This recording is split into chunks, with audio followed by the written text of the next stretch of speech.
Hey, welcome. Check this out. Adopt Hawaii, a highway Hawaii. Yes, I've been waiting to wear this shirt. We had so many Hawaii related episodes when we started this out almost a year ago, and I haven't had another chance to wear this since. Uh, or haven't had a chance to wear it, period. This is the first time. It's not one of the special shirts, but it is special because we're literally a month away from the 1 year anniversary of me starting the Disney Plus Everyday Challenge. That's just crazy.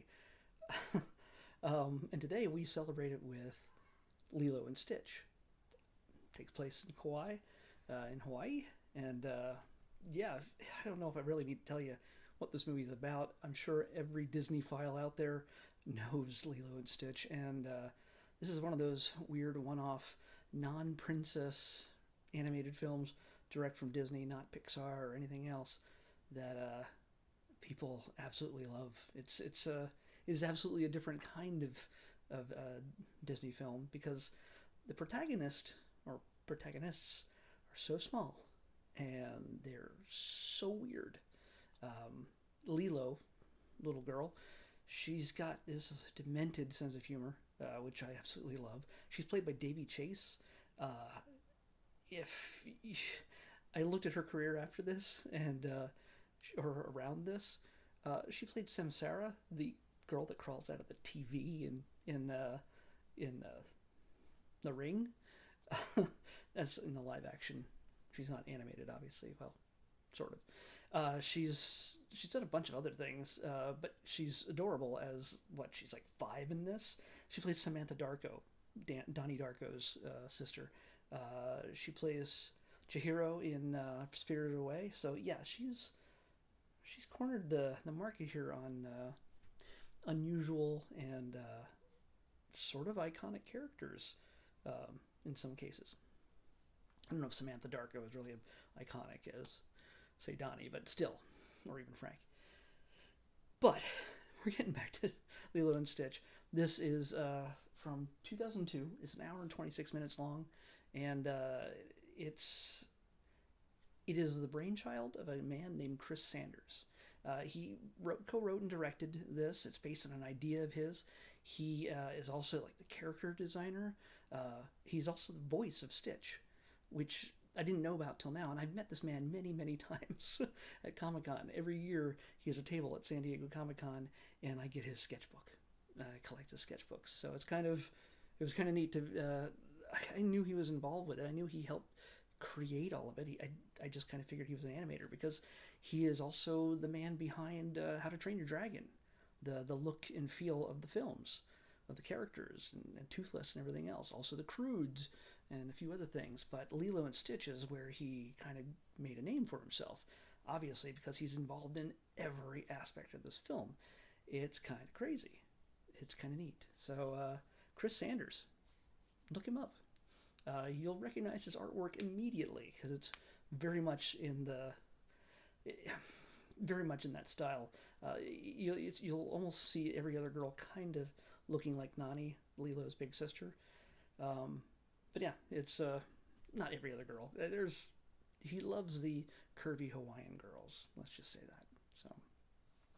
that. Also in this film is David Ogden Stiers, played by he plays Jumba, the guy who creates Stitch. From Kids in the Hall, Kevin McDonald plays Pleakley.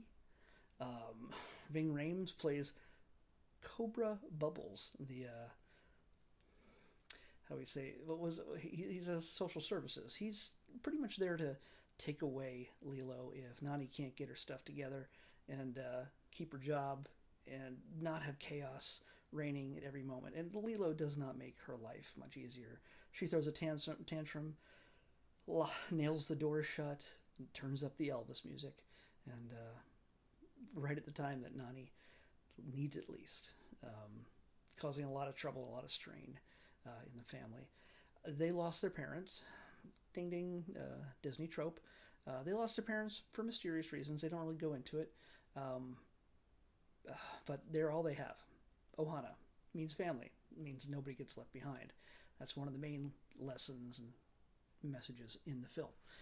And it strikes a pretty strong chord, even with an complete agent of chaos like Stitch. Stitch was created and crafted to be nothing but chaos and violence and destruction. And yeah, he does it really well. I kind of fell in love with him all over again because honestly, this movie came out in 2002. It's 18 years ago. I forgot 90% of the film except for like the big action sequences and the message, and I knew the characters and stuff, but for the most part I forgot. It was just like watching it anew for me, so it was kind of neat. Just rediscovering all the voices and all the little bits. The moment Lilo puts Stitch's finger down on the record player, opens his mouth, and the music comes playing out of his mouth. The look on Nani's face as she's just woken up out of bed is the real kicker, because that just drives it home just how hilarious that moment is. And yeah, Elvis is throughout this. If you're an Elvis fan, there is no lack of Elvis, because Lilo adores him and passes that love on to Stitch, and it adds a nice little bonding edge for the two of them. So yeah, while Lilo is not sure where this puppy that she adopted came from, yeah, she thinks it's a dog, and Stitch isn't really doing anything to dissuade her of that notion.